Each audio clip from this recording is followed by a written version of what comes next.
Levítico, capítulo 6, versículo 8. Diz assim, eu vou até o versículo 13 primeiro, tá? Só até o versículo 13, do 8 ao 13.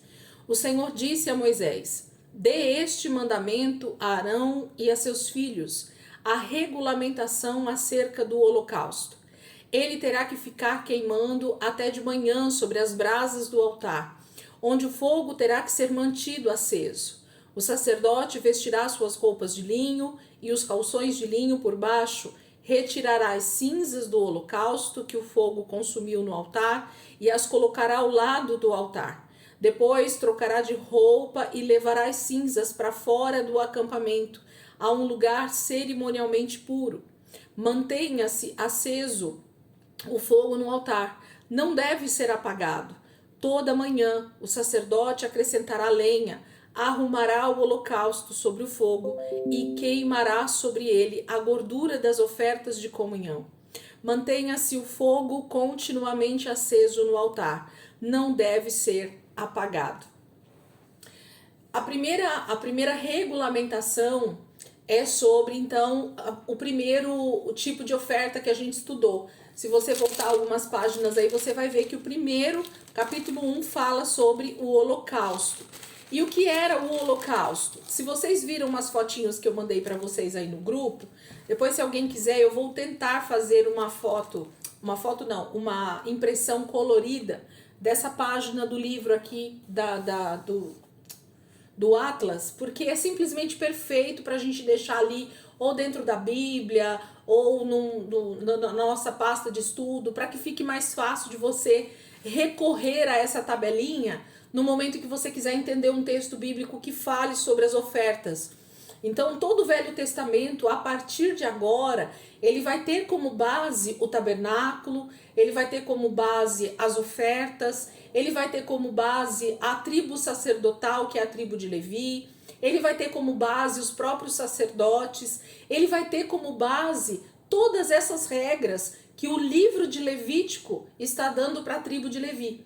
Então, a partir de agora, a partir da construção do tabernáculo, Deus institui não só um tabernáculo, um lugar para ele habitar, mas ele diz assim, se Israel quer então ter comunhão comigo, quer estar em comunhão comigo, eles vão precisar usar esse livro de Levítico para ter essa comunhão com Deus. Então, eu já deixo uma dica aqui para que vocês escrevam aí na Bíblia de vocês ou no caderno, dizendo assim, se eu quero ter comunhão com Deus, eu preciso entender a fundo o livro de Levítico. Eu preciso compreender a verdade bíblica que o livro de Levítico está deixando para nós. Então, o livro de Levítico talvez seja um dos mais importantes a respeito de uma sombra de algo que Deus estava mostrando para nós através de símbolos, através de alegorias, através de leis, né, de mandamentos, para que o povo de Israel, todo Israel, não só os sacerdotes e os levitas, mas todo Israel que desejasse ter comunhão com Deus, eles tinham que olhar para o livro de Levítico e levar esse livro à risca.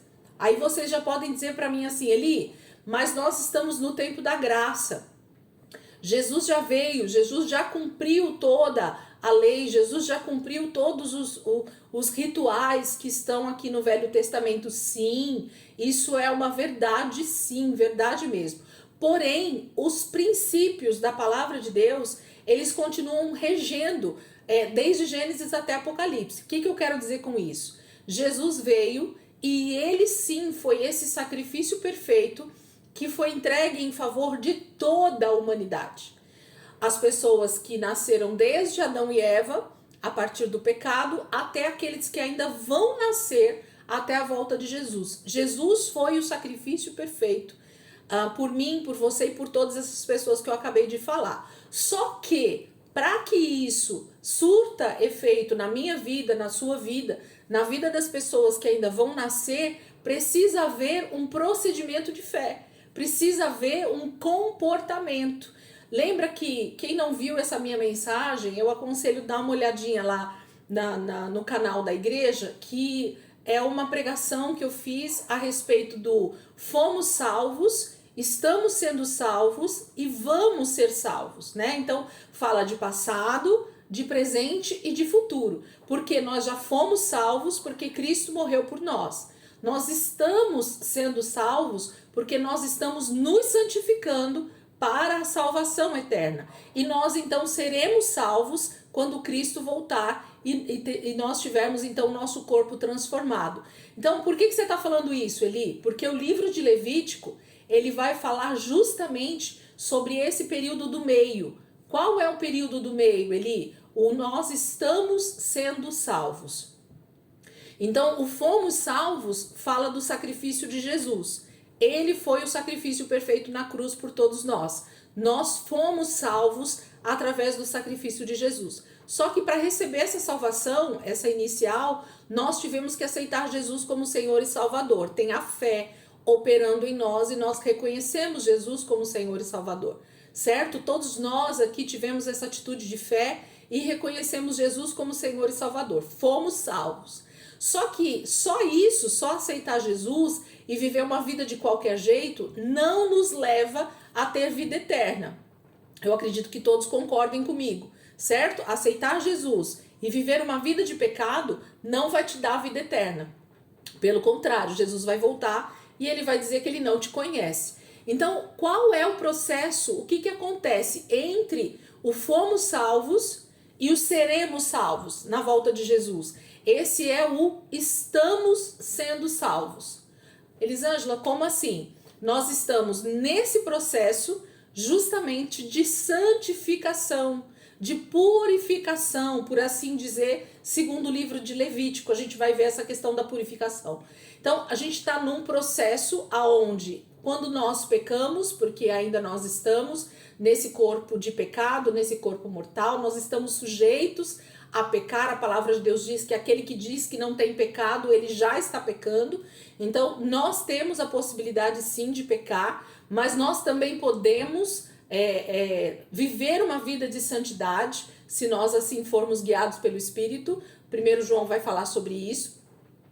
Então, nós estamos sendo salvos através de um processo. Por que eu estou dizendo isso? Porque o livro de Levítico, ele vai mostrar qual é o procedimento de alguém que então deseja estar sempre em comunhão com Deus. O livro de Levítico era o manual da tribo de Levi e o manual de todo Israel para permanecer em comunhão. Anotem isso. Se você quer permanecer em comunhão com Deus, você precisa saber qual o processo que você precisa ter ou fazer para permanecer em comunhão, em santidade. Então, eu tô aqui no momento da minha vida e eu pequei, fiz algo contrário à palavra de Deus. O que eu preciso fazer para voltar a ter comunhão com Deus? A primeira coisa que vem à mente da gente quando a gente fala sobre isso é a palavra arrependimento. Então, eu pequei, eu preciso me arrepender, eu preciso ter consciência, como a palavra falou para nós aqui, nesses primeiros capítulos que a gente já leu, fala de conscientização, fala de ter consciência do meu pecado. Ainda que seja eu mesmo tendo consciência do meu pecado, ou alguém vindo e me corrigindo e me conscientizando a respeito do meu pecado, que isso é lícito, isso é maravilhoso, né? Quando nós temos irmãos em Cristo que nos ajudam a caminhar numa vida de santidade. Então, quando eu reconheço esse meu pecado, eu preciso entrar no processo de arrependimento, saber que eu estou pecando contra Deus, sabendo que eu estou realmente entristecendo o coração de Deus com aquela atitude que não é de um filho de Deus, e me arrepender. Me arrependi, confesso esse pecado ao Senhor, né? Então, o arrependimento, ele precisa vir na sequência, e na sequência do arrependimento vir a confissão de pecado, que era a questão dos sacrifícios que eles faziam. Então, a partir do momento que o israelita tinha condição, ou na verdade ele tinha consciência do seu pecado, ele então automaticamente, desejando voltar a ter comunhão com Deus, ele olhava para o livro de Levítico, ele olhava para a Torá, para a lei de Deus, e via qual era a atitude que ele tinha que ter referente às ofertas, para então voltar a ter comunhão com Deus. Ele não queria estar longe da presença de Deus. Ele não queria ser morto por causa do seu pecado. Ele queria ter comunhão com Deus todo o tempo. Por quê? Porque a palavra vai dizer claro e de forma objetiva que o salário do pecado é a morte. Então Israel sabia muito bem disso, que se eles permanecessem em pecado, Deus os mataria. Por quê? Lembra que nós falamos quando nós fizemos o último capítulo de Êxodo sobre a construção do tabernáculo? O que Deus estava desejando com a construção do tabernáculo era gerar um ambiente de santidade, aonde Deus pudesse vir habitar no meio do seu povo, junto com eles, para que com isso a presença de Deus trouxesse inclusive santidade, trouxesse inclusive a própria presença de Deus, lembrando para eles quem é Deus. Então, quando nós temos o Espírito Santo hoje habitando dentro de nós, ele é esse que traz consciência o tempo inteiro a respeito da presença de Deus, do quanto nós somos amados por Deus, mas também do quanto nós muitas vezes erramos e precisamos então nos corrigir. Então, entendem que o livro de Levítico, ele é talvez o mais importante dentro dos 5 primeiros livros, que é chamado do Pentateuco, né? Aonde nós temos, nós hoje, como sacerdotes, também nós vamos entender isso. Eu vou dar uma aula só sobre sacerdotes, ou talvez até mais de uma, vocês vão ver que tremendo que é isso. E nós como sacerdotes hoje, e também Israel ali como esses sacerdotes, a tribo de Levi, por que é que eles tinham que olhar para esse livro tão atentamente? E por que que Deus deixa tantos detalhes que são perfeitos diante de tudo aquilo que Deus estava querendo ensinar para eles de forma didática, de forma como se fosse, como era uma sombra a respeito do que Cristo faria na cruz. Então, o livro de Levítico é para mim hoje um dos mais importantes aqui dentro do Pentateuco, no sentido de entendimento de como é que eu faço para manter minha comunhão com Deus. Qual é a responsabilidade de alguém que se chama sacerdote, de alguém que se chama realmente alguém que está sendo esse mediador entre Deus e os homens. Nós vamos entender mais sobre isso. Então, ele começa a regulamentação das ofertas aqui com a primeira oferta que ele ensinou lá para nós no capítulo 1, que é o holocausto. Então, voltando lá para aquela fotinho que eu dei para vocês, eu só vou ler o que está aqui. Vocês podem ouvir aí se você não está com a fotinho aberta, não tem problema. O holocausto, ele era para ser feito de novilhos, de carneiros, de cabras ou pombas, né? Macho e sem defeito. O tipo de animal dependia da condição social do ofertante.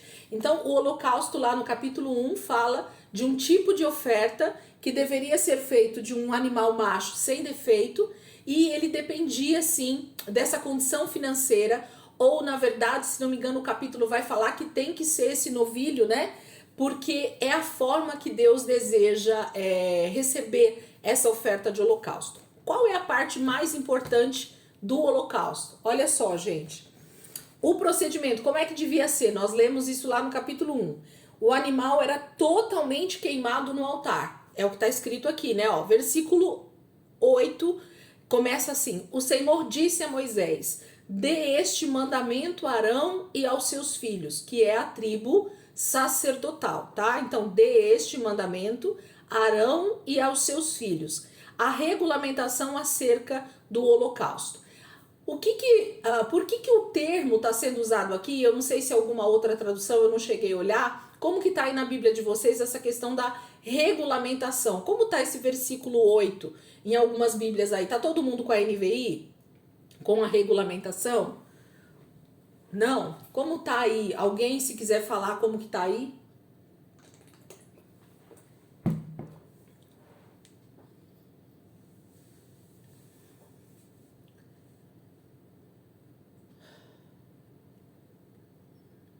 Alguém consegue? Ou... É o 6:8, né? Isso. Dá para ouvir? Dá para ouvir. O Senhor Deus mandou que Moisés desse a Arão e aos seus filhos as seguintes leis a respeito das ofertas que são completamente queimadas. Tá bom. Então, a sua tá como leis, né? A regulamentação. E é exatamente isso, gente. Pensa agora de forma natural. Esquece um pouquinho a Bíblia e vamos pensar assim. Esse termo regulamentação, ele vem a partir de leis, a partir de regras, né? Que são dadas para nós de forma civil, né? Na sociedade, em leis, de diversos ambientes, né, que a gente possa ter na nossa vida cotidiana. A palavra regulamentação fala de fechar, né, formas, regras, de nós termos, então, algumas leis sendo seguidas à risca. E aqui não está sendo diferente. Então, quando o Senhor dá, dizendo para Moisés e para os filhos de Arão que desse essa regulamentação, a palavra usada aí nessa palavra regulamentação é exatamente a que a Rê usou lá também na Bíblia dela. É a palavra leis, que é a palavra Torá em hebraico. Então, a palavra usada aí em regulamentação, ou em leis, ou de outras formas que estejam aí na tradução de vocês, a palavra no hebraico aí é Torá. T-O-R-A-H, Torá, ok? O que significa a palavra Torá? A gente precisa, às vezes, ter esse entendimento, essas anotações, para que possa ficar mais fácil quando a gente lê, né? Quando a gente vai para a palavra de Deus, a gente tem, então, o entendimento do que está sendo dito no texto. A palavra Torá significa, no português, na tradução do hebraico, lei, como a Rê acabou de ler, orientação, instrução e conjunto de ensino profético, tá? Então, lei, orientação, instrução e o conjunto de ensinos proféticos. E eu gostei muito desse último termo da tradução da Torá, porque você pode ver que para os judeus, né, a Torá, os 5 primeiros livros de Moisés, eles são tão importantes quanto para nós é a Bíblia inteira. O judeu, ele tem essa particularidade com a Torá, porque ele entende que isso é literalmente esse ensino que vem do próprio Deus para eles viverem bem, para eles viverem uma vida abundante em todos os aspectos que nós possamos imaginar. Então o judeu, ele entende a raiz dessa palavra Torá. Ele entende a profundidade da palavra Torá. Para o judeu não é simplesmente uma palavra no sentido de orientação, no sentido de instrução. É muito mais profundo. E por isso que eu gostei muito dessa tradução da palavra Torá também, que é o conjunto de ensinos proféticos. Por que, Elisângela, que você está falando que você gosta desse último? Porque quando eu falei para vocês que quando a gente lê Levítico, a gente vê a sombra de bens vindouros, a gente vê a sombra do sacrifício de Jesus na cruz, a gente vê a sombra de como Deus faria para nos salvar, para resgatar a nossa vida, para trazer a comunhão de novo agora para nós, né? Para nós termos comunhão com Deus através do sacrifício perfeito de Jesus. Gente, vocês imaginam alguém mais de 2.500 anos antes, ou se não me engano, acho que um pouquinho mais que isso, Deus dando uma forma deles fazerem sacrifícios, ofertas diante de Deus, e isso estava simbolizando profeticamente o que Cristo faria na cruz, o que Cristo faria lá na frente por toda a humanidade. Israel estava profeticamente fazendo diariamente o mesmo sacrifício que Cristo faria por nós de uma vez por todas. Então, cada vez que um holocausto era colocado em cima da lenha para queimar, todos os dias a palavra vai falar, todas as vezes que esse sacrifício estava sendo colocado ali, eles estavam apontando profeticamente para Cristo na cruz. Então, eles não tinham essa consciência, mas eles sabiam que Deus estava, de alguma maneira, concedendo a eles a possibilidade de comunhão novamente. Israel só podia ter a presença de Deus diariamente ali com eles por causa das ofertas que eles faziam continuamente sobre o altar. cada regra deveria ser seguida à risca, porque ali estava impresso todo o processo que Deus estava fazendo para que o sacrifício de Jesus fosse para sempre, fosse o último, né? Não precisasse haver mais. Mas aqui, infelizmente, por causa de todo o processo que Deus estava ainda fazendo e iria fazer com a humanidade, esses sacrifícios precisariam acontecer. Então, o holocausto, em específico, ele vai falar sobre isso. Então, essa regulamentação fala dessa instrução. Então, ele diz assim, ó, vou ler de novo o versículo 9. Dê este mandamento a Arão e aos seus filhos, a regulamentação acerca do holocausto. 2 pontos. Então, essa é a forma agora que ele deveria ser feito sempre. Falou de holocausto, essa é a forma. A lei está dada aqui, ok? A regra de se fazer o holocausto. Ele terá que ficar queimando até de manhã sobre as brasas do altar, onde o fogo terá que ser mantido aceso. Então a gente já sabe que o holocausto é um sacrifício que deveria ser feito todos os dias, ele deveria ser colocado ali sobre o altar, onde a lenha deveria ser reposta todos os dias. E esse animal que deveria ser sacrificado ali como holocausto seria colocado ali de acordo com o primeiro capítulo que a gente leu lá, com todas aquelas regras da forma de cortar os pedaços, lavar as vísceras, aquela forma que a gente já leu no capítulo 1 deveria ser seguida à risca. E esse animal então deveria ser colocado todos os dias sobre o altar de holocausto, sobre o altar de sacrifício, sobre aquele altar que ficava no átrio. A lenha deveria ser reposta todos os dias, e então ele deveria queimar durante todo o dia até o dia seguinte de manhã. Provavelmente no dia seguinte de manhã, aquele animal, aquele novilho, né, que estava ali queimando, provavelmente já tinha virado cinzas, e aí ele dá o restante da regra aqui para nós. Olha só o que ele diz. Então ele terá que ficar queimando até de manhã sobre as brasas do altar, onde o fogo terá que ser mantido aceso. Versículo 10. O sacerdote vestirá suas roupas de linho e os calções de linho por baixo e retirará as cinzas do holocausto que o fogo consumiu no altar e os colocará ao lado do altar. Versículo 11. Depois trocará de roupa e levará as cinzas para fora do acampamento, a um lugar cerimonialmente puro. Vamos parar aqui.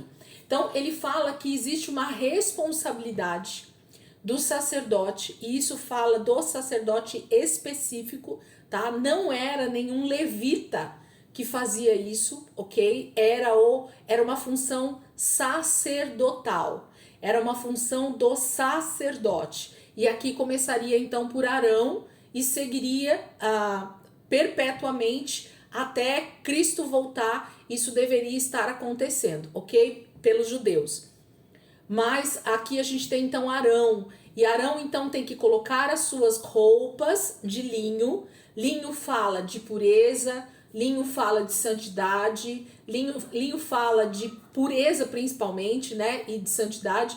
Linho fala de um tipo de tecido que é a representação de algo limpo, de algo puro, de algo essencialmente específico para aquela função, vamos dizer assim. Então, era o uniforme principal do sacerdote, o linho fino. Então, ele tinha que estar vestido. A palavra no versículo 10 vai falar: o sacerdote vestirá suas roupas de linho e os calções de linho por baixo. Então, ele não podia ter nenhum outro tecido de roupa nesse momento aqui, onde ele ia retirar essas cinzas, onde ele ia de manhã fazer esse trabalho ali no altar de sacrifício, ok? Então ele colocava. Por isso que a roupa de linho é cara? Pode ser, Cléo, mas a roupa de linho ela é cara por conta da dificuldade de se chegar nesse material. O linho, ele é um tecido extremamente difícil de se produzir.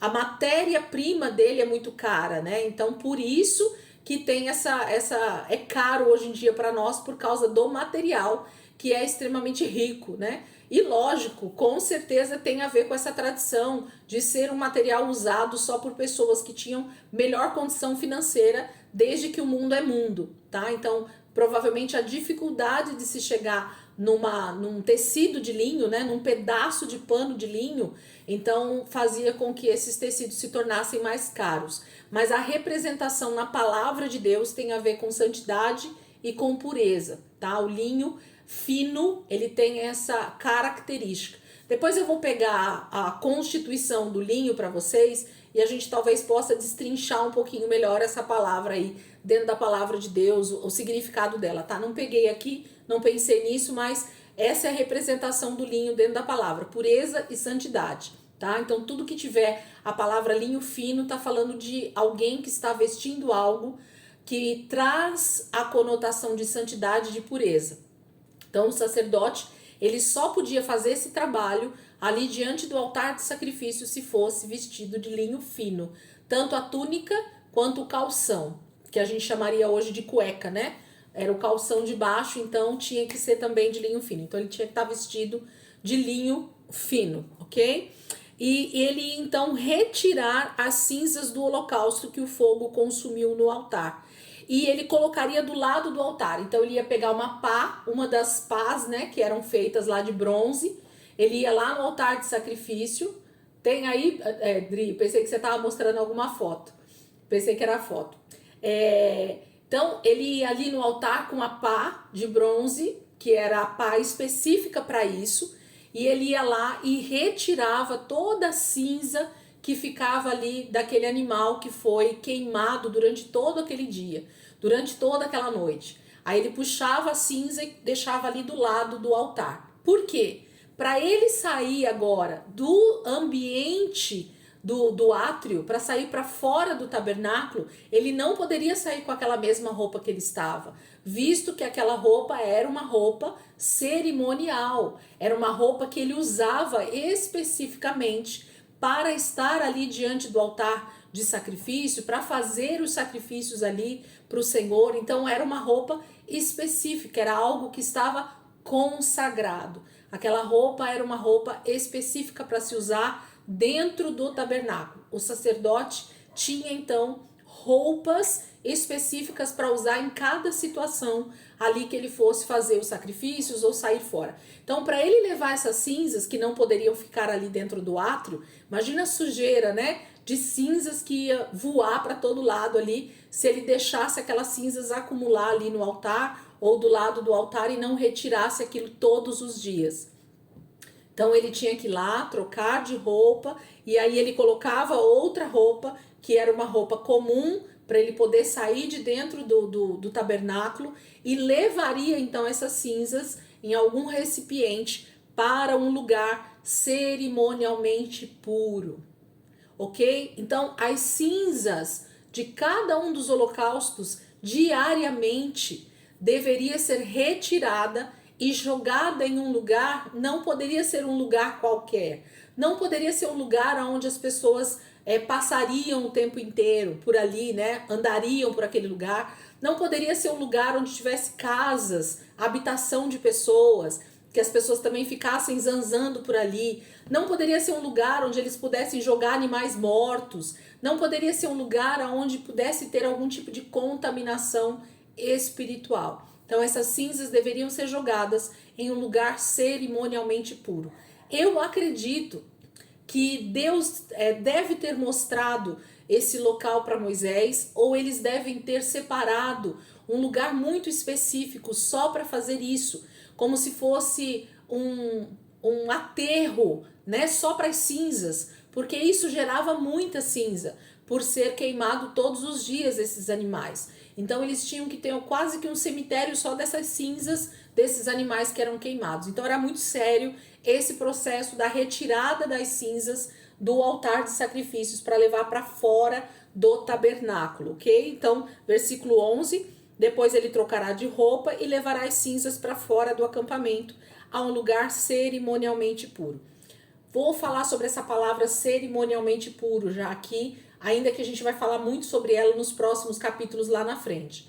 Quando a palavra usar cerimonialmente puro, a palavra está dizendo para nós que esse lugar ele é consagrado para fazer algo para Deus. Então ele não poderia ser um lugar qualquer, como eu acabei de falar. Então tudo que for cerimonialmente puro, ele foi consagrado para Deus. Ele foi consagrado para fazer algo para Deus. Então é algo que está separado simplesmente para as coisas de Deus. Então não podia ser um terreno baldio, não podia ser qualquer lugar ali do acampamento deles, não podia ser qualquer buraco que eles jogassem isso, entende? Deus determinou, regulamentou que essas cinzas deveriam ser jogadas num lugar cerimonialmente puro, consagrado para Deus. Então, até as cinzas desses animais eram importantes para Deus no sentido espiritual de se falar, ok? Deus se importava até com isso, para que o ambiente ali onde Israel estivesse totalmente santificado. Eu fico impressionada com esses detalhes, porque isso me mostra que Deus se importa com cada detalhe da nossa vida. Então, a maneira como eu me visto é importante para Deus. A maneira como eu me comporto é importante para Deus. A maneira como eu, todo o meu procedimento de vida, ele importa para Deus. Por quê? Porque se eu entendo que eu sou um sacerdote, cada atitude da minha vida precisa representar Deus, precisa glorificar a Deus, né? Tudo que for fazer, fazei para a glória de Deus. A gente às vezes não entende a complexidade desse texto do Novo Testamento. Tudo que vocês forem fazer, façam para a glória de Deus. Tudo que a gente vai fazer, gente, na vida, a pessoa que está nos vendo, a pessoa que está olhando a nossa atitude, ela precisa olhar para a nossa atitude, ela precisa olhar para nós e ela precisa dar glória a Deus. Sabe quando você vê algo muito bom, alguém fazendo, e você na hora você fala assim, glória a Deus, que bom, glória a Deus, né? A gente fala isso com tanta facilidade no nosso dia a dia, sem às vezes perceber de que o que a gente está fazendo é dizendo que aquilo é tão bom que só pode proceder de Deus. Aquilo é tão perfeito que só um Deus todo-poderoso pode ter feito aquilo, pode ter operado aquele milagre. Então, dar glória a Deus, fazer tudo para a glória de Deus, é fazer com que as pessoas que estão ao nosso redor, elas olhem para nós, para nossa atitude e glorifiquem a Deus. Elas consigam reconhecer Deus em nós. É isso. As pessoas precisam ver Deus em nós. Se elas não conseguem ver Deus nas nossas atitudes, se nós não estamos dando esse bom testemunho de vida para as pessoas que estão nos vendo, nós não estamos dando glória para Deus com a nossa vida. Então nós precisamos rever as nossas atitudes. E isso era o que o sacerdote precisava fazer sempre. A vida dele precisava glorificar a Deus em todos os sentidos. Versículo 12. Mantenha-se aceso o fogo no altar. Não deve ser apagado. Toda manhã o sacerdote acrescentará lenha. Toda manhã, o sacerdote acrescentará lenha. Arrumará o holocausto sobre o fogo e queimará sobre ele a gordura das ofertas de comunhão. Aqui tem praticamente quatro ordens que Deus está dando para Moisés falar para Arão. Olha só o que ele diz. Mantenha-se aceso o fogo no altar. 2 pontos, né? Aí ele diz assim, não deve ser apagado. Então, a primeira coisa que o sacerdote precisava se atentar todos os dias é que jamais esse fogo que estava no altar de sacrifício se apagasse. Esse fogo não poderia ser apagado. Por que esse fogo não poderia ser apagado? Porque se nós voltarmos lá no texto, lá no Êxodo, quando eles finalizam o tabernáculo, os grandes estudiosos do Velho Testamento, os judeus mesmo, eles têm essa tradição e eles dizem que quem pôs fogo pela primeira vez no altar de sacrifício foi o próprio Deus. Então o fogo que acendeu pela primeira vez o altar de sacrifícios veio da parte de Deus. Foi o próprio Senhor que colocou o fogo ali no altar de sacrifício pela primeira vez.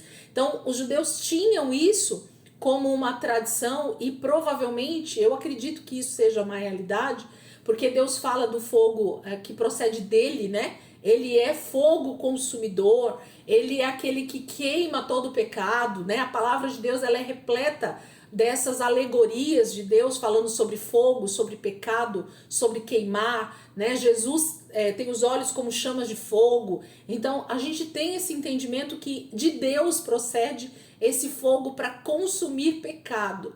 Isso fala de queimar, fala de purificar, inclusive também, né? O fogo purifica o ouro, a gente vê isso várias vezes na Bíblia também. Então, voltando, o fogo então que foi aceso no altar de sacrifícios, provavelmente a primeira vez que esse fogo foi aceso pelo próprio Deus. Não está na Bíblia isso, mas conta da tradição judaica, ok? E eu acredito por quê? Porque se Deus está dizendo que esse fogo não pode ser apagado, é porque na verdade era um fogo que precisava queimar continuamente, o mesmo fogo. O que precisava acontecer era só repor a lenha. O fogo de Deus jamais se apagaria, mas eles precisavam fazer a parte deles, eles precisavam ter o trabalho deles. E aí nós temos uma pregação bem recente da pastora Cida a respeito disso, falando sobre colocar fogo colocar lenha nesse fogo, né? Fala de, hoje em dia, pro Novo Testamento, fala de oração, fala das disciplinas espirituais, né? Da nossa vida com Deus. Isso fala de continuar colocando lenha nesse fogo. Quem acendeu o fogo na nossa vida também pela primeira vez foi o Senhor, quando nós aceitamos Jesus como Senhor e Salvador e o Espírito Santo veio habitar dentro de nós. Ele é esse fogo que nos purifica também diariamente, mas nós precisamos pôr lenha, porque se a lenha acabar, o fogo também apaga. Foi isso que a gente entendeu, inclusive, com a ministração da própria pastora Cida falando sobre esse assunto. Então, a responsabilidade da lenha, de ser colocada a lenha toda manhã, era do sacerdote.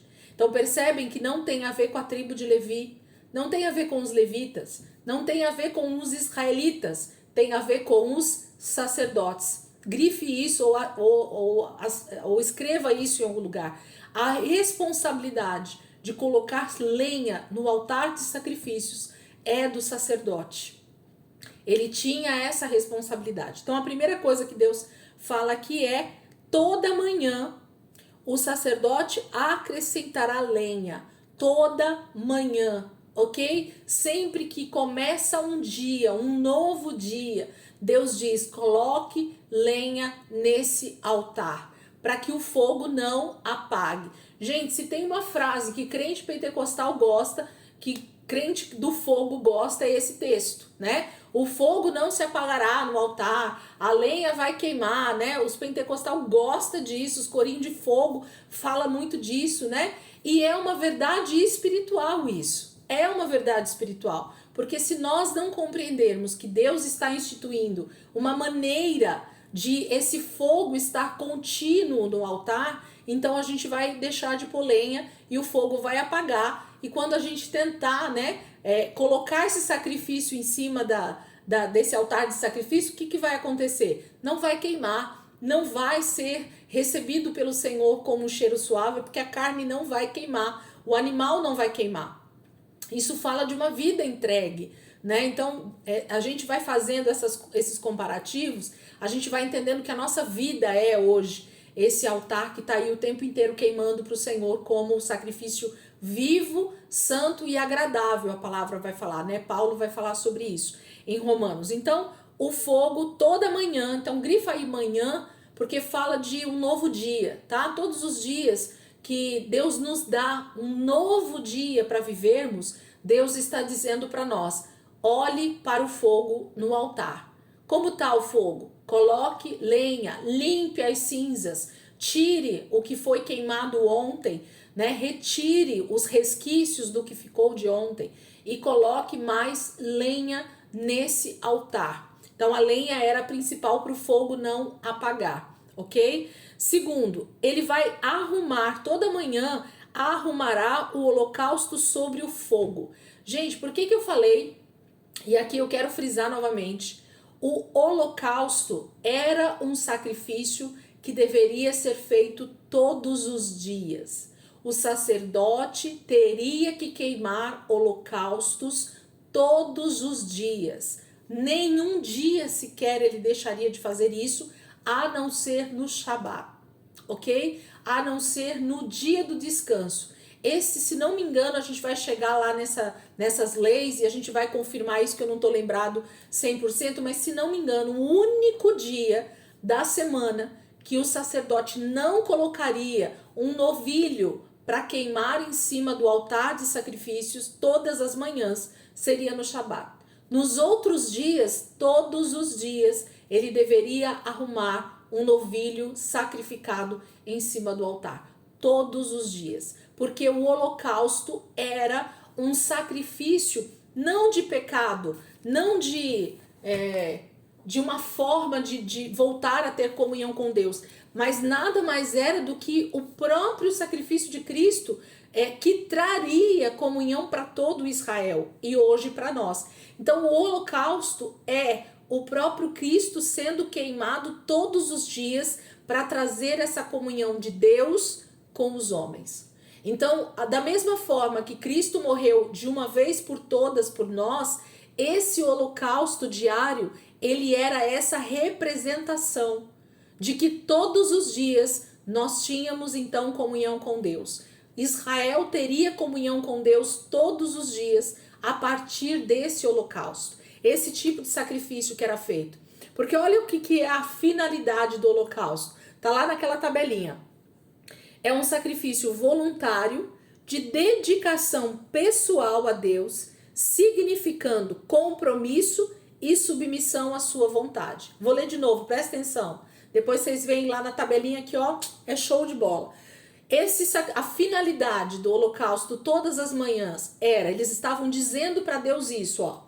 Sacrifício voluntário de dedicação pessoal a Deus, significando compromisso e submissão à sua vontade. É ou não é, gente? É tremendo, não é? Você entender que cada manhã que o sacerdote ia ali para o altar de sacrifícios e ele colocava aquele novilho ali, feito todo o ritual que o capítulo 1 ensinou para nós, ele estava demonstrando para Deus exatamente isso.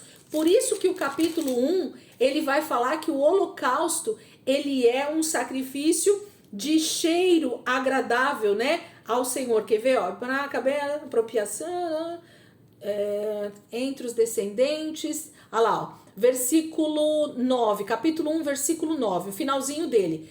É um holocausto, oferta preparada no fogo, de aroma agradável ao Senhor.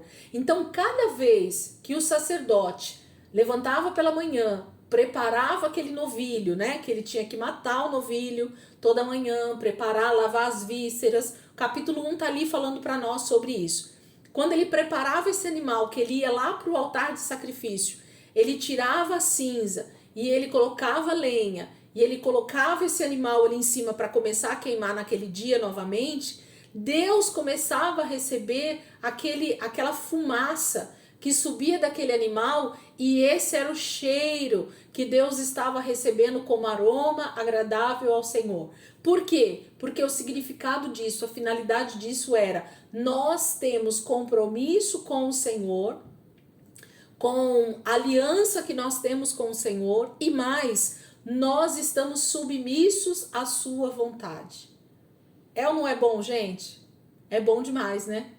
Oferecer holocaustos ao Senhor todos os dias é estar submisso à vontade de Deus e é estar dizendo: Senhor, eu tenho compromisso com o Senhor, eu tenho compromisso com a nossa aliança, o Senhor é o meu marido, eu sou fiel ao Senhor por causa de um compromisso que nós fizemos de aliança. Isso é maravilhoso. Quando a gente entende isso, fica muito mais fácil. Depois, se você puder, leia esses primeiros capítulos de novo de Levítico aí durante a semana, para você recapitular alguns detalhes, e aí vocês vão ver que preciosidade que é esse livro para nós como cristãos. Amém?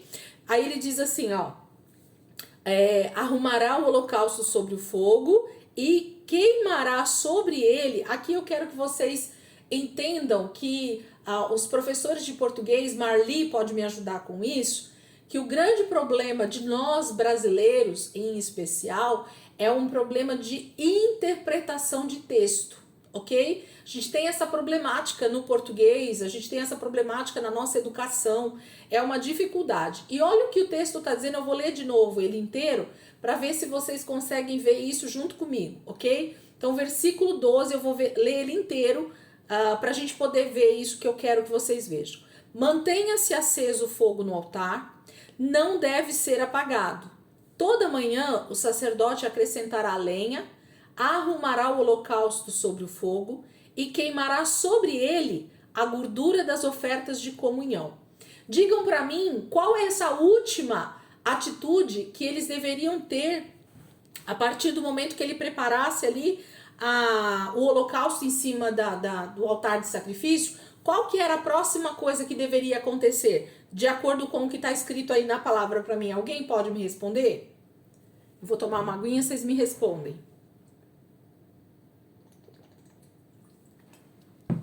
E aí, o que tinha que acontecer? Depois que ele colocava o holocausto, o novilho lá certinho em cima do altar. Qual que era a próxima parte que tinha que acontecer ali?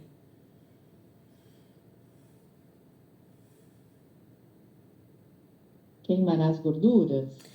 Mas aonde que eu vou queimar a gordura?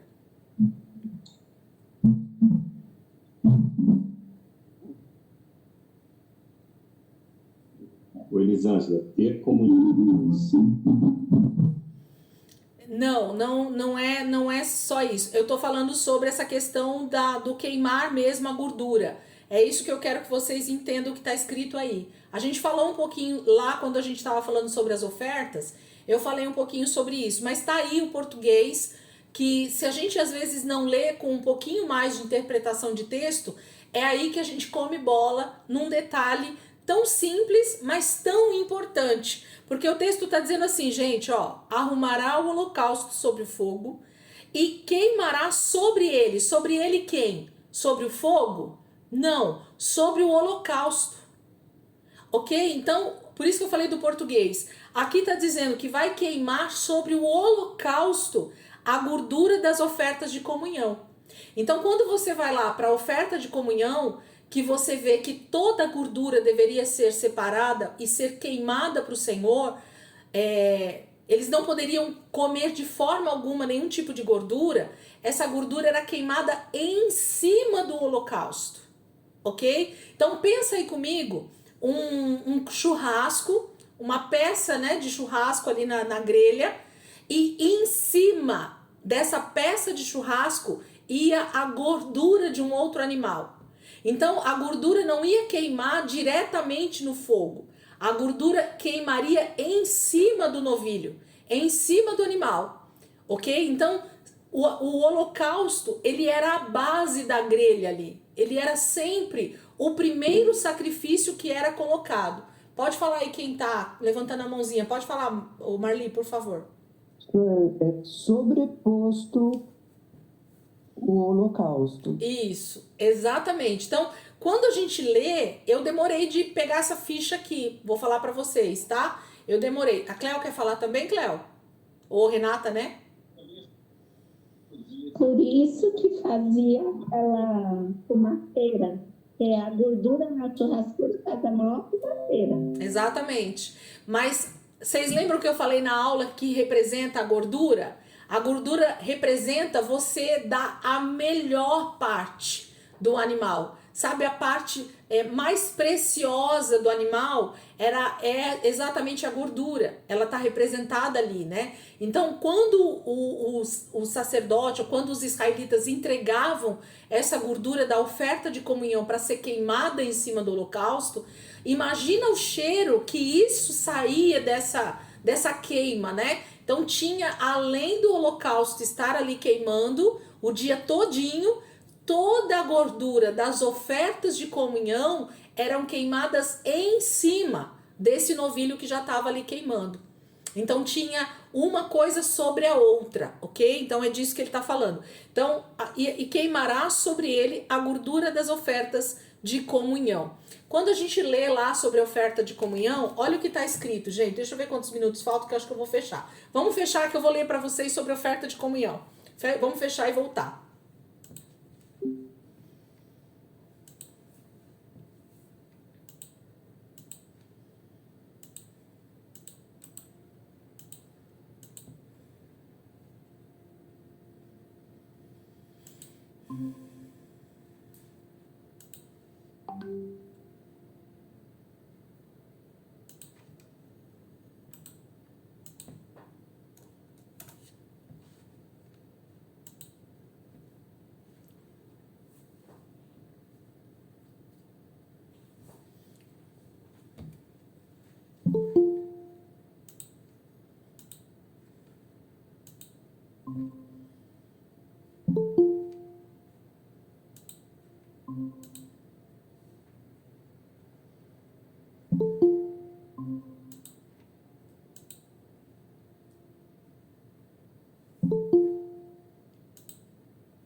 Em quantos nós estávamos? Vocês lembram? Eu não olhei. Tinha acho que uns 9 ou 10 pessoas, né? Ou um pouquinho mais, eu não lembro. Marcos, Soninha falta, né?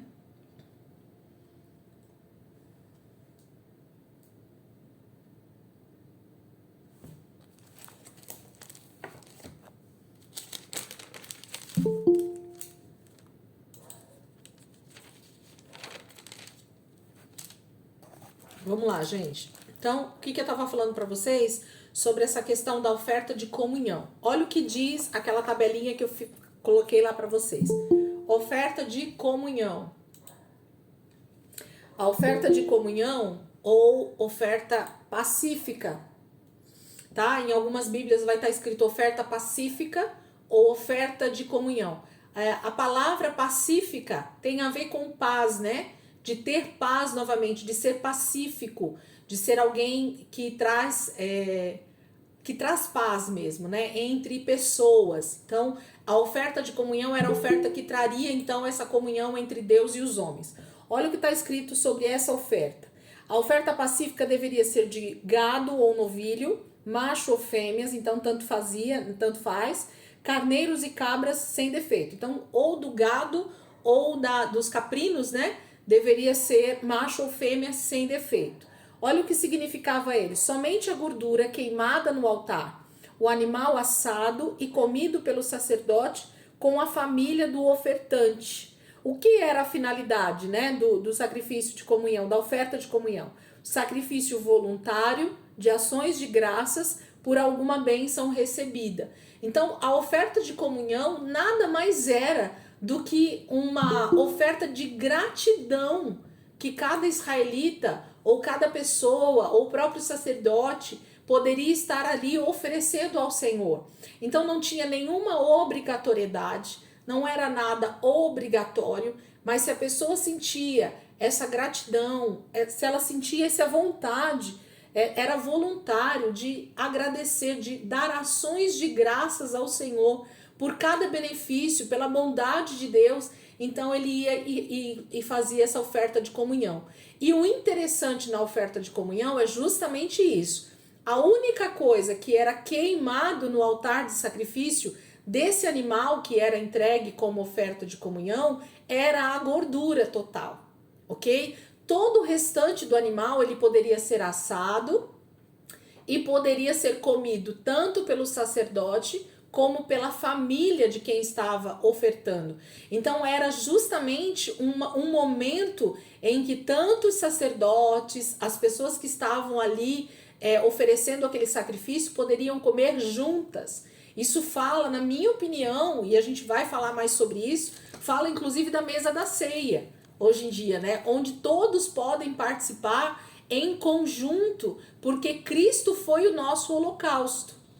Né? Então, por ele ter sido o nosso holocausto, hoje a gente pode sentar à mesa junto e ter comunhão uns com os outros e participar dessa comunhão, né? Por isso chama oferta de comunhão, oferta de paz, oferta de comunhão entre Deus e os homens. Então Jesus foi o nosso holocausto, mas ao mesmo tempo ele traz uma comunhão entre nós, irmãos, para que possamos nos alimentar da mesa juntos, ok? Então, olha como Cristo, ele é completo, né? Em todos os sacrifícios ele é apresentado ali para Israel, como essa sombra que eu falei para vocês. Cristo é o sacrifício perfeito, que engloba oferta de holocausto, oferta de comunhão, oferta pelo pecado, oferta pela culpa, né? Então Cristo é a oferta perfeita.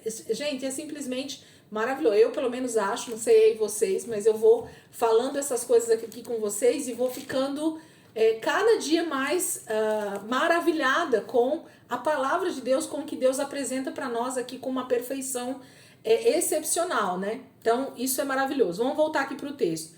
Então ele fala que vai queimar essa gordura das ofertas de comunhão sobre o holocausto. Terminando, versículo 13, mantenha-se o fogo continuamente aceso no altar, não deve ser apagado. Então a principal atitude do sacerdote aqui a respeito do altar de sacrifício, todas as manhãs, era retirar essa cinza do dia anterior e colocar mais lenha nesse fogo para que ele jamais se apagasse. E então oferecer o sacrifício de holocausto, e se houvesse oferta de comunhão, a gordura então seria queimado em cima desse holocausto, ok? Essa é a regra que não pode mudar quando se fala de oferta de holocausto. É isso que eu quero que vocês entendam. Toda vez que na Bíblia aparecer oferta de holocausto, ou só a palavra holocausto, é desse tipo de oferta que a Bíblia está falando. Eu sei que a partir de agora, quem nunca tinha prestado atenção nesses detalhes, quando vocês leem alguma passagem bíblica falando esses nomes dessas ofertas, vocês vão olhar para o texto diferente. E esse é o intuito da gente estudar, porque aí você começa a ler o Antigo Testamento de forma diferente, quando a gente vai lendo sobre os tipos de ofertas, o que o sacerdote está fazendo ali no altar, né, de que maneira ele está fazendo, ou o que Israel deixou de fazer, que a gente vai ver lá quando a gente chegar na época em que eles começam a se afastar do Senhor. É tudo isso que eles estão deixando de fazer. Versículo 14, vamos entrar na regulamentação da oferta de cereal. Diz assim, versículo 14, nós vamos até o versículo 23. Esta é a regulamentação da oferta de cereal. Os filhos de Arão a apresentarão ao Senhor em frente do altar. O sacerdote apanhará um punhado da melhor farinha com óleo, com todo o incenso que está sobre a oferta de cereal, e queimará no altar a porção memorial, como aroma agradável ao Senhor. Arão e seus filhos comerão o restante da oferta, mas deverão comê-lo sem fermento e em lugar sagrado, no pátio da tenda do encontro. Essa oferta não será assada com fermento. Eu a dei a eles como porção das ofertas feitas a mim com fogo. É santíssima, como a oferta pelo pecado e como a oferta pela culpa. Somente os homens descendentes de Arão poderão comer da porção das ofertas dedicadas ao Senhor, preparadas no fogo. É um decreto perpétuo para suas gerações. Tudo o que nelas tocar se tornará santo. O Senhor disse também a Moisés: esta é a oferta que Arão e os seus descendentes terão que trazer ao Senhor no dia em que ele for ungido. Um jarro da melhor farinha, como na oferta regular de cereal, metade pela manhã e metade à tarde. Prepare-a com óleo numa assadeira, traga-a bem misturada e apresente a oferta de cereal partida em pedaços, como aroma agradável ao Senhor. Todo sacerdote ungido dos descendentes de Arão também preparará essa oferta. É a porção do Senhor por decreto perpétuo e será totalmente queimada. Toda oferta de cereal do sacerdote será totalmente queimada, não será comida. Vamos lá, nós temos duas partes, né? Nessa regulamentação da oferta de cereal. Voltando, regulamentação é a regra. Então, o que Moisés está dando aqui é uma regrinha que eles vão ter que seguir para sempre, a respeito desse tipo de oferta. E na oferta de cereal, vocês lembram que eles tinham que trazer lá a quantidade de farinha que o Senhor estipula? Mas dessa farinha, que deveria ser a melhor farinha, não precisaria ser queimada inteira para o Senhor. Era só um punhado que era colocado então no altar para ser queimado. O restante dessa melhor farinha, ou desses pães, ou do bolo, ou que o israelita trouxesse ali como oferta de cereal, ele deveria ser apresentado um punhado disso, né? Uma parte que ele chama de memorial ao Senhor, e o restante então seria do próprio sacerdote. Mas olha o que o texto está dizendo então aqui para nós, versículo 14 novamente. Esta é a regulamentação da oferta de cereal. Os filhos de Arão a apresentarão ao Senhor em frente do altar. O sacerdote apanhará um punhado da melhor farinha com óleo. Esse detalhe do óleo é importante, ok? Essa oferta de cereal teria que ter óleo, que era o azeite, né? Alguma coisa que se misturava, com todo o incenso que está sobre a oferta de cereal, e queimará no altar a porção memorial como aroma agradável ao Senhor. Então, aqui nós temos 3 elementos praticamente, né? A farinha, que era a melhor farinha, o óleo, que deveria ser o óleo, o incenso ali, o azeite, né? Na verdade, para misturar nessa farinha, que é o que daria a liga para fazer o pão, ou o que quer que eles fossem fazer ali, né? O bolo, o que eles fossem fazer com aquela farinha. E aqui entra o incenso também. Quando a gente leu lá o capítulo 2, se não me engano, que é o que fala sobre a oferta de cereal, quer ver? Isso mesmo. Quando a gente leu o capítulo 2 sobre a oferta de cereal, a gente viu isso, que esses 3 elementos eles estão ali inseridos. E o incenso, eu cheguei acho que falar na aula, eu não estou lembrada aqui agora qual era o nome desse incenso, mas eu achei maravilhoso como esse incenso funciona. Ele é como se fosse umas pedrinhas, parece de sal, sabe? Sal grosso, parece com isso. Eu esqueci agora o nome, se não me engano é galbano, que é esse incenso que é utilizado aqui para oferta de cereal.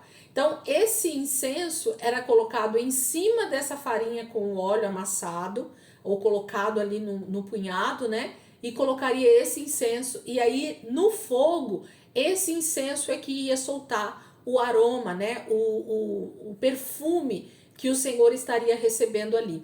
Então, existe toda essa questão para a oferta de cereal, desse cheiro também que estaria subindo como uma oferta agradável ao Senhor, um cheiro agradável ao Senhor. O que é importante ali nessa oferta de cereal é que a farinha deveria ser a melhor, de que esse ofertante então estaria levando essa oferta ao Senhor, mas ao mesmo tempo para o sacerdote, porque o texto vai dizer isso para nós, a gente vai ver aqui.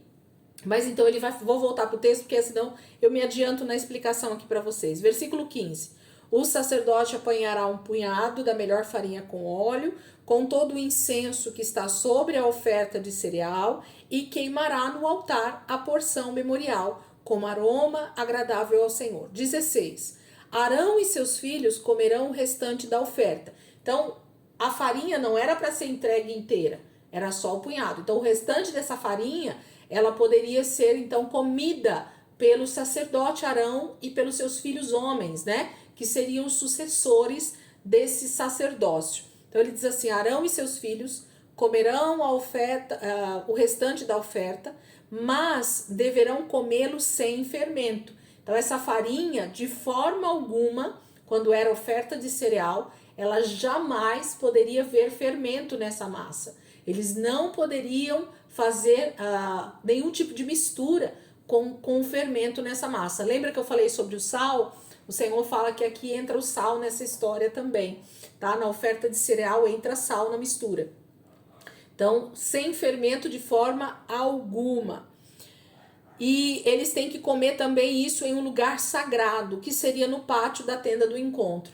Então, a oferta de cereal era algo que poderia ser feita pelos sacerdotes para que eles pudessem comer desse pão, que seria o chamado pão asmo, né, que não vai nenhum tipo de fermento nele, aquela massa sequinha que assa ali no fogo. Então, eles poderiam preparar essa comida para eles ali enquanto eles estivessem em trabalho no tabernáculo, mas não poderia ter fermento, e só os homens da família de Arão, seus descendentes, é que poderiam comer dessa comida. Então, nem o ofertante poderia fazer parte dessa comida, eles não poderiam comer desse pão que eles estavam levando ali como oferta, e nem também outras pessoas ali, nem no tabernáculo e muito menos fora dele. Essa oferta, essa farinha não podia sair ali do tabernáculo, tá? Para ser feito em outras casas, né? Em outras tendas ali do acampamento. Era somente ali dentro. Então, versículo 17. Essa oferta não será assada com fermento. Eu a dei a eles como porção das ofertas feitas a mim com fogo. É santíssima, como a oferta pelo pecado e como a oferta pela culpa. Deus vai citar isso aqui no final do versículo 17, porque essas três ofertas, elas estão nessa mesma linha de raciocínio de que uma parte dessa oferta pode ser alimento para a família de Arão, para os homens, né? Para os descendentes de Arão, os homens, os filhos homens deles. Então, todos aqueles que trabalhavam ali no tabernáculo da família de Arão teriam direito sobre comer essas ofertas. Tanto a oferta de cereal, que era a farinha, o óleo, né? Eles poderiam fazer o pão asmo, sem fermento, quanto nós vamos ver depois a oferta pela culpa e a oferta pelo pecado. Uma parte era queimada, né? Entregue ali no altar, mas o restante também era uma oferta que o Senhor deu para os filhos de Arão. Pode perguntar.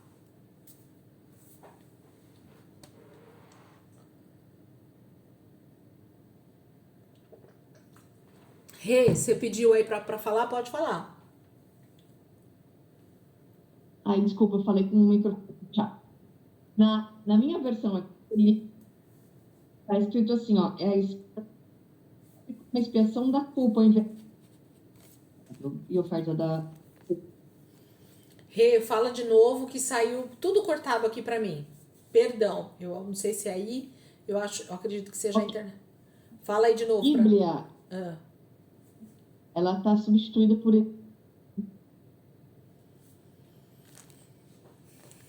expiação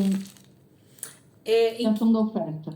Tá. Na verdade, no lugar da oferta, né, tá escrito expiação, é porque a palavra expiação, ela fala de cobrir o pecado. Então, vai ser, às vezes, essa palavra utilizada no lugar de oferta, tá? Então, tem Bíblias mesmo que traz essa tradução de expiação. A palavra expiação, a palavra propiciação, eu falei, acho que numa das primeiras aulas aí, sobre essas duas palavrinhas que elas vão aparecer em algumas traduções e que o significado é o mesmo, que é cobrir o pecado. Então, toda vez que houver uma oferta que ela é para cobertura de pecado, então ela pode ser utilizado tanto expiação, propiciação ou oferta pelo pecado ou pela culpa, tá? Então, vai aparecer essas traduções aí para nós. Ok, obrigada. Mais alguém levantou a mão aí? Acho que foi Marli, né? Marli, pode falar. Uma dúvida, né, que eu tenho. Se houvesse várias ofertas de cereal no dia, não daria para ficar tudo para comer. O que aconteceria com essa oferta? Eu acredito que a gente tinha um armazenamento possível, lógico, né, para esses alimentos, para essas farinhas, porque esses alimentos eram levados separadamente.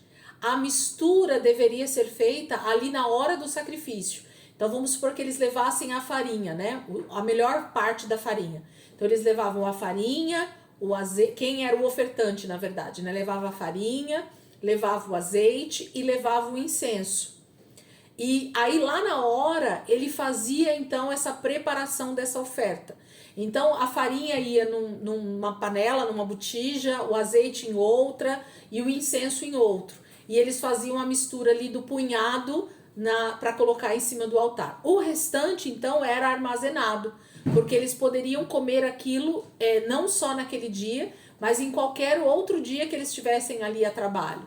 Porque poderia ser que um dia tivesse vários ofertantes com oferta de cereal e podia ser que outros dias não tivesse, né? Então a gente tem essa questão de Deus estar realmente suprindo a comida dos sacerdotes ali, principalmente no momento em que eles estavam trabalhando, né? Quando eles estavam em ofício de trabalho. Então eles tinham aí essa oferta. E essa específica de cereal, nesse caso de oferta de cereal, era algo para ser comido ali no tabernáculo. Então eles não poderiam levar para casa para a família deles comer. Para a família deles comer eram as primícias, era outras ofertas, no caso o dízimo também, os sacerdotes recebiam os dízimos, a gente vai ver isso. Então, lá na casa deles, eles comiam esse outro tipo de oferta que era dado para eles. Ali no tabernáculo, enquanto eles estivessem no ofício, trabalhando, era somente dessas ofertas aí que eles poderiam estar comendo. Então, eles não iam para casa, por exemplo, durante o dia, provavelmente, para comer em casa. Então, eles comiam ali, diretamente no tabernáculo, ali no átrio, junto com os outros levitas, com as outras pessoas que estivessem no turno trabalhando, tá? Eu imagino que o trabalho era bem pesado, inclusive, tá bom? Então tem isso, a gente não sabe exatamente como isso acontecia, mas se Deus estava falando que não pode sair dali, não pode sair, mas com certeza isso podia ser armazenado. Mais alguém quer perguntar alguma coisa? Podemos seguir? Então ele diz assim, ó, versículo 18. Somente os homens descendentes de Arão poderão comer da porção das ofertas dedicadas ao Senhor preparadas no fogo. É um decreto perpétuo para as suas gerações. Tudo que nelas tocar se tornará santo. Gente, olha como a alimentação ali no tabernáculo santificava os sacerdotes, santificava os levitas, aqui precisamente os sacerdotes. Então, por isso que a gente dá tanta importância para a Santa Ceia, inclusive, tá? Essa questão de comer a carne e o sangue de Jesus, né? Fazer parte disso, desse momento de comunhão. Eu acredito que eu já falei um pouco sobre isso, sobre a questão do alimento, né? De quanto isso é importante no reino espiritual.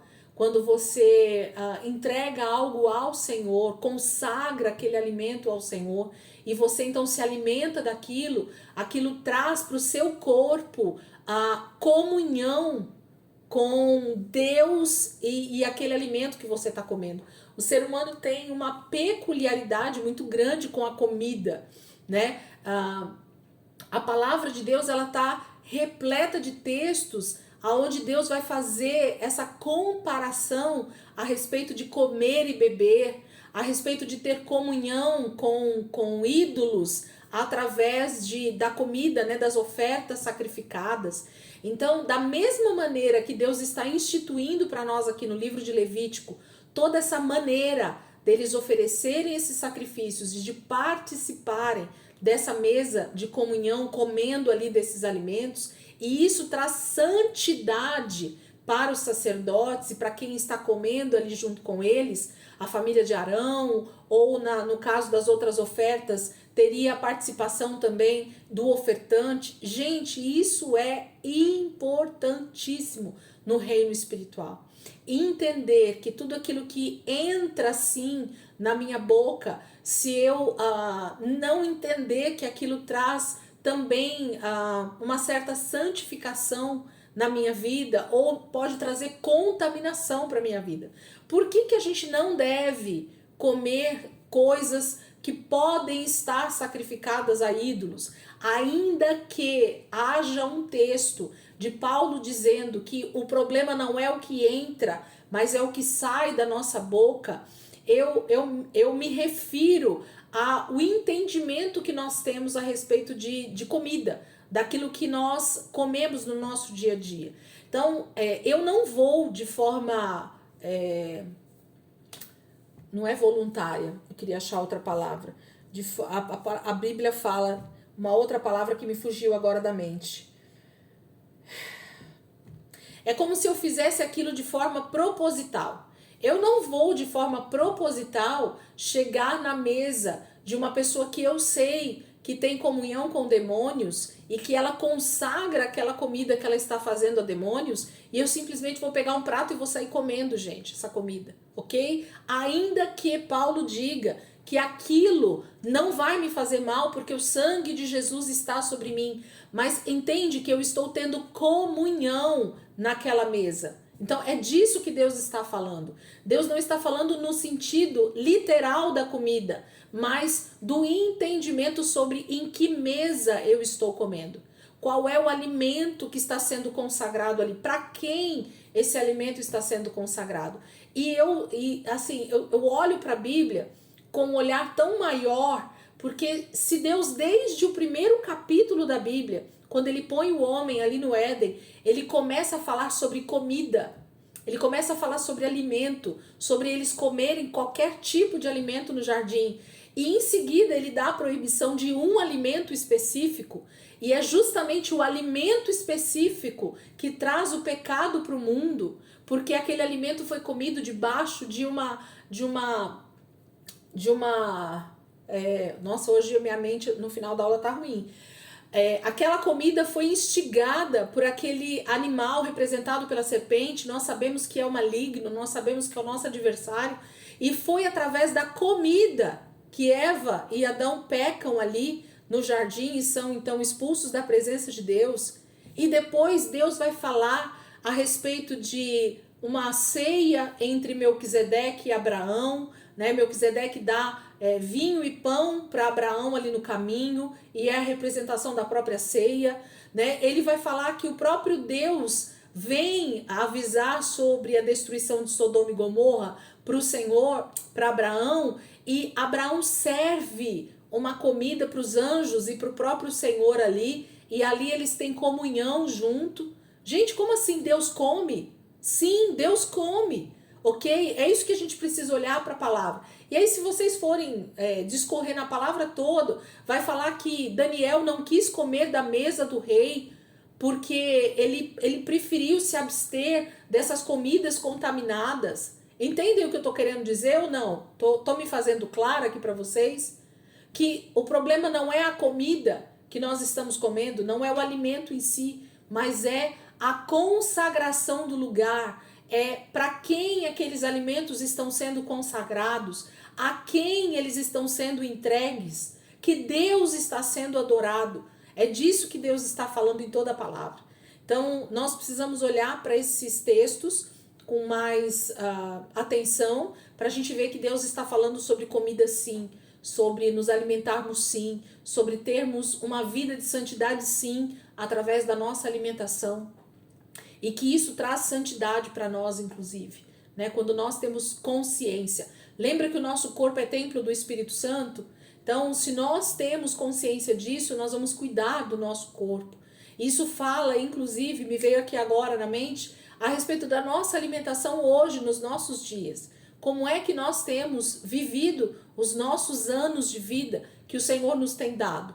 A gente tem comido de forma saudável, justamente nutrindo o nosso corpo, santificando o nosso corpo, preparando o nosso corpo para a volta de Jesus e para esse corpo que vai se tornar glorificado, ou estou destruindo o meu corpo através de uma má alimentação, de alimentos que corrompem todo o meu corpo, que me deixam doente.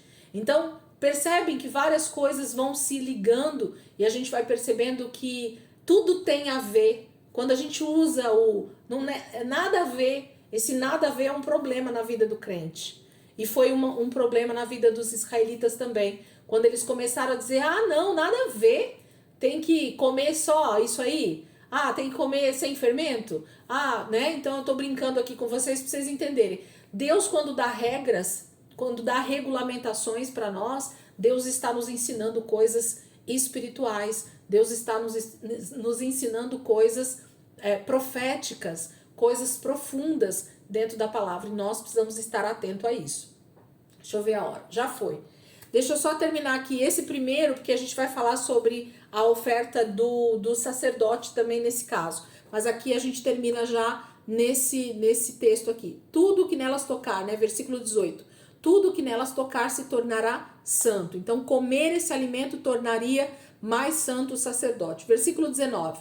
O Senhor disse também a Moisés: esta é a oferta que Arão e os seus descendentes terão que trazer ao Senhor no dia em que ele for ungido. Um jarro da melhor farinha, como na oferta regular de cereal, metade pela manhã e metade à tarde. Prepare-a com óleo numa assadeira, traga-a bem misturada e apresente a oferta de cereal partida em pedaços, como aroma agradável ao Senhor. Todo sacerdote ungido dos descendentes de Arão também preparará essa oferta. É a porção do Senhor por decreto perpétuo e será totalmente queimada. Toda oferta de cereal do sacerdote será totalmente queimada, não será comida. Aqui está a diferença. Então Deus está dando uma lei, uma regulamentação para a oferta de cereal que deveria ser feito cada vez que algum sacerdote morresse e outro sacerdote fosse colocado no lugar, o próximo, né, o filho, o sucessor daquele sacerdote. Então, quando Arão morreu e o seu filho Eliezer ou Itamar, agora eu não me lembro, um dos dois se tornou sacerdote no lugar de Arão, ele teve que fazer essa oferta de cereal. E aí essa oferta de cereal, ela não poderia ser comida nem um pouco dela. Toda essa oferta era queimada para o Senhor. Então, a oferta do sacerdote, na sua consagração, na sua entrega como sacerdote, a partir daquele momento, toda a oferta de cereal deveria ser queimada ao Senhor como um sacrifício, como aroma agradável ao Senhor. Nada poderia ser comido dessa oferta de consagração dos sacerdotes, tá bom? Então a gente para por aqui, semana que vem a gente entra na regulamentação pelo pecado, aí depois capítulo 7, na regulamentação pela oferta da culpa, e se a gente conseguir, a gente fala sobre a regulamentação da oferta de comunhão, tá bom, queridos? Vamos orar para a gente terminar aqui. Eu espero que vocês tenham compreendido. Se não compreenderam, podem perguntar depois no WhatsApp, podem dar uma lida no texto e ver se querem tirar mais alguma dúvida e falar, né, sobre alguma coisa.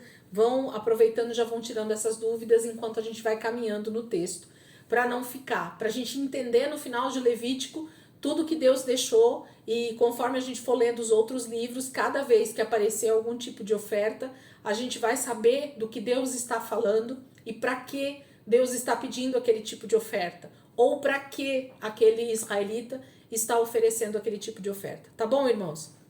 Bora orar? Alguém quer orar aí por nós? Para nós e por nós?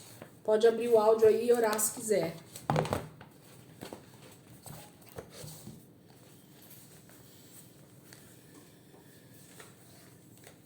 Rê, quer orar? Regiane, quer orar? Tá participando aí das mulheres de oração.